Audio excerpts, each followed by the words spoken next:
Imagine your body is a giant castle, and every single room inside is made up of tiny building blocks called cells. To keep these castle walls strong and safe from free radicals, your body employs a superhero named vitamin E. Vitamin E is an important natural antioxidant abundant in vegetable oils. It acts as lipid-soluble antioxidant in cell membrane. It is important in maintaining the fluidity of the cell membrane. Now let's see the structure of vitamin E. So vitamin E is the generic name for a group of naturally occurring fat-soluble substances, the tocopherols. About 8 tocopherols have been identified: alpha, beta, gamma, and so on. Among these, alpha tocopherol is biologically and most potent and naturally abundant one. The tocopherols are composed of 6-hydroxypromane nucleus substituted with methyl groups and an attached isoprenoid 3-unit side chain. The phenolic OH group on the 6th carbon of the bromine ring is important because of its antioxidant activity. So let's understand the absorption part in the form of a story. So once upon a time, deep within the rich soils of earth, sunflower, almonds, and green leafy grew, and when humans enjoyed this food, they invited vitamin E into their bodies. So vitamin E could not travel alone. It was a fat-soluble traveler. It needed the help of bile salts during dietary fat digestion in the small intestine. Tocopherol enters the bloodstream via the lymph in association with the chylomicrons, straight to the grand station, the liver. From the liver, it was packed into carrier proteins like VLDL and LDL to be delivered to every corner of the body, maintaining a normal blood level of roughly 1 milligram per deciliter.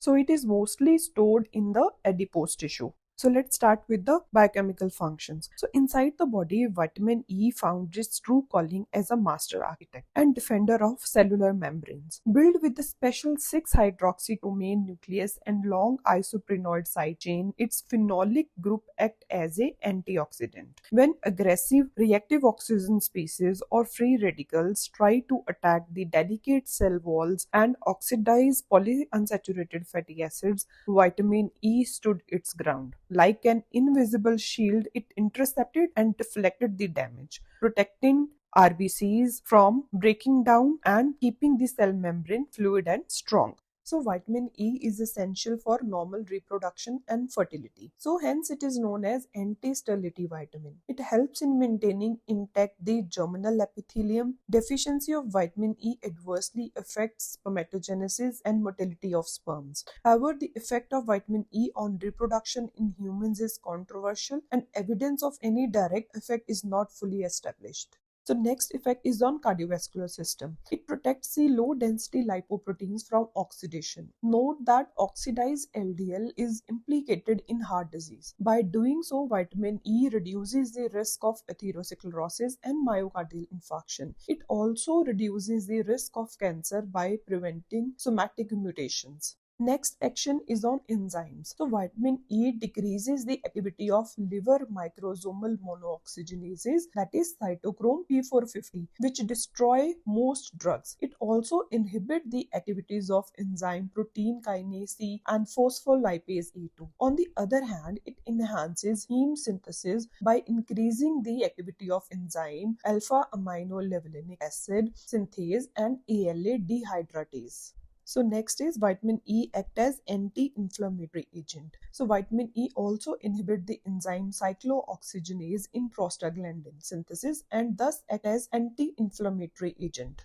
So next, vitamin E has a role in cell respiration. Vitamin E is involved in synthesis of coenzyme Q, which is an important constituent of ETC, that is electron transport chain. It also prevents peroxidative changes in the inner mitochondrial membrane, thus regulating the translocation of certain ions across it. So next, vitamin E prevents the oxidation of vitamin A and carotenes, reducing their dietary requirement.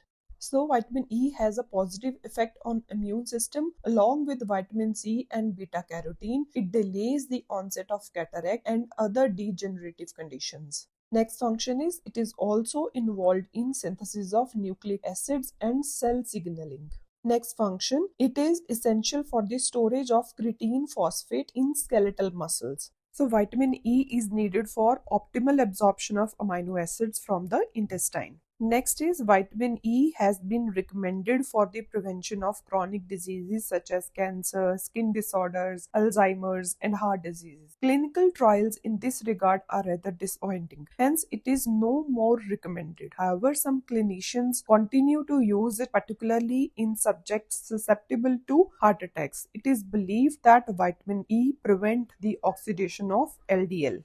So next are the dietary sources. So vegetable oils are rich in vitamin E, especially wheat germ oil, sunflower, safflower, cottonseed oil, corn and soybean oils are good sources. It is also present in meat, milk and eggs. In general, cereals, fruits, nuts and vegetables should be included in the daily diet. Whereas fish liver oils are a rich source of vitamin A and D. They do not contain vitamin E. Next is the RDA or daily requirement. A normal diet meets the dietary requirements of vitamin E. However, the requirement of vitamin E increases with an increased intake of UFA in the diet. The vitamin E content of foods decreases with commercial food processing and deep freezing. The daily requirement of vitamin E in case of men is 10 mg, while in case of women is 8 mg. During pregnancy and lactation, the daily requirement increases by 2 to 4 milligram. This is to compensate for the amount transferred to the fetus and secreted in milk. Next are the causes for vitamin E deficiency. So, vitamin E deficiency is uncommon in full term children and adults due to its wide availability in mother's milk and foods. However, premature infants have inadequate vitamin E stores and manifests deficiency. Chronic liver diseases, malabsorption of intestine, cystic fibrosis, etc. can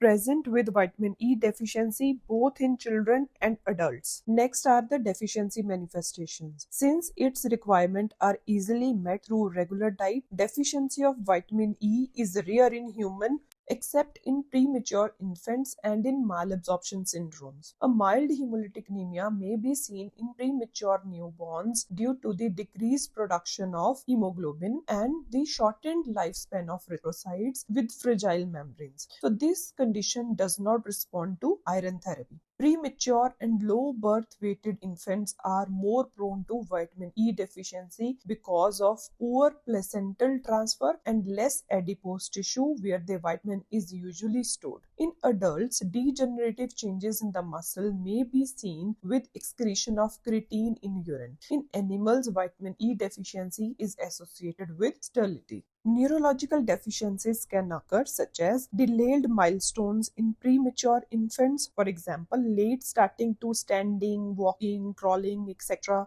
hypotonia and hyporeflexia in children, then degeneration of posterior spinal column tract and spinocerebellar tracts in adults, then neuropathy involving decreased vibration sense, demyelination of nerves, cerebellar ataxia, etc., then retinal pigment degeneration can occur.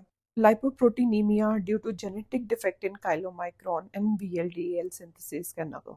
So next is the toxicity. Earlier, it was assumed that the consumption of mega doses of vitamin E had beneficial effects in preventing cancers and cardiovascular disease. However, clinical trials have failed and it is no longer recommended. Among fat-soluble vitamins, vitamin E is considered to be the least toxic and hence consuming it in slightly higher doses does not result in adverse effects. So next are the therapeutic uses of vitamin E. So there is a tendency among medical doctors to prescribe vitamin E as a general health and well-being supplement. However, there is no proven basis for this practice and hence it is needed to be limited. A few conditions under which supplementation of vitamin E have proven benefits are as follows. It can be prescribed with other antioxidants to patients vulnerable to reactive oxygen species. It can be prescribed in women of reproductive age group suffering from fibrocystic breast disease. The condition is characterized by episodes of pain or tightness in breast during menstrual cycle.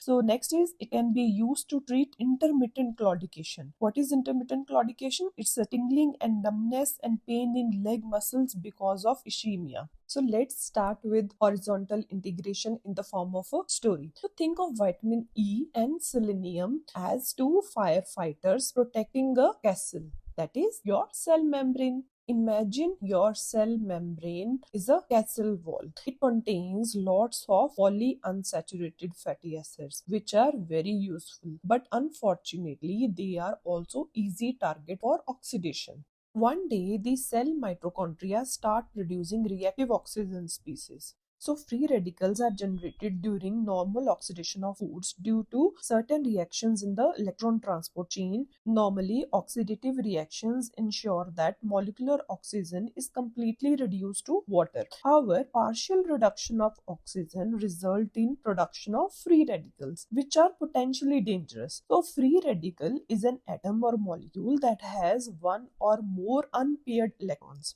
In its natural tendency is to acquire an electron from other substances, makes it highly reactive. So, if not eliminated immediately, they can create havoc in biological systems. Antioxidants are substances that can remove free radicals from living system. So, tocopherols act as natural antioxidants capable of breaking free radical chain reactions. So let's see what happens when cell mitochondria start producing reactive oxygen species. So superoxides, hydroxyl radicals and other reactive molecules begin attacking the lipids in the membrane. So free radical steals an electron from a membrane PUFA. The PUFA becomes a lipid radical. Now the trouble begins. The lipid radical reacts with oxygen. This creates a lipid peroxyl radical, and this new radical attacks another PUFA, and so the reaction begins. One attack, then another attack, then another attack. So chain of reactions of lipid peroxidation occurs. So we know cell membrane have vitamin E. So vitamin E says, stop, take my hydrogen instead. So vitamin E donates a hydrogen atom to the lipid peroxyl radical. The dangerous radical becomes a relatively stable lipid hydroxyl peroxide, and the chain reaction is broken. That's why vitamin E is called a chain breaking antioxidant. But there is a catch. Vitamin E has now become a tocoperoxyl radical. So our superhero has done its job, but it is now temporarily exhausted. So vitamin E doesn't necessarily have to be thrown away. So vitamin C can help regenerate vitamin E back to its active form. So vitamin E radical plus vitamin C will regenerate vitamin E. So vitamin E goes back into the membrane and is ready to fight again. So vitamin C helps recycle vitamin E. Now imagine that some of those lipid hydroperoxides and hydrogen peroxides are still lying around. So now comes the selenium, which is a friend of vitamin E. Selenium is an essential component of the enzyme glutathione peroxidase in the form of selenocysteine. Glutathione peroxidase acts like another cleanup team.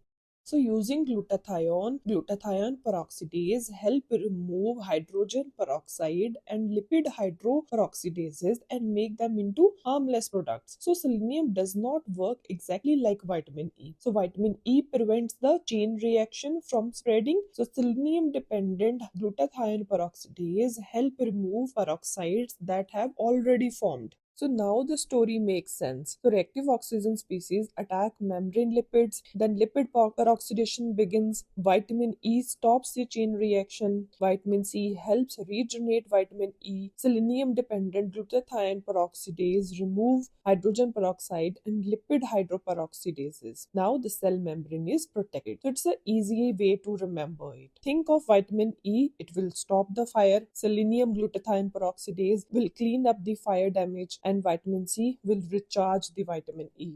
So selenium and vitamin E reinforce each other in their antioxidant function. The complementary action of these has a mutual sparing effect. In other words, selenium reduces the dietary requirement of vitamin E and vice versa. They act synergistically to minimize the process of lipid peroxidation. So remember three things. Vitamin E protects membrane lipids, break the lipid peroxidation chain, and can be recycled by other antioxidants such as vitamin C. Once you understand the chemistry, vitamin E is no longer just a vitamin, it becomes a molecular defense system.